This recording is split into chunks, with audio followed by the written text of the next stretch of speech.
Quando a sua máquina não centrifuga, pode ser que essa peça esteja cheia de fiapos que saem da sua roupa na hora da lavagem.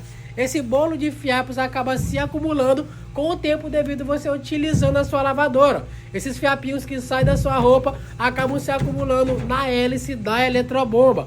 Quando a máquina vai colocar água fora e a hélice começa a funcionar, esses fiapos começam a se enroscar. Com isso, acabam acumulando e a sua máquina para de centrifugar. Então você tem que fazer esse processo. Você vai deitar sua máquina, retirar a mangueira de saída e depois tirar tudo que estiver acumulado dentro dessa eletrobomba. Isso impede que sua máquina faça o processo da centrifugação, porque essa eletrobomba é entupida, a máquina não tira água e a máquina para de centrifugar. Então você tem que tirar tudo aquilo que está acumulado dentro dessa peça para resolver o problema da sua lavadora, ela começar a centrifugar normalmente.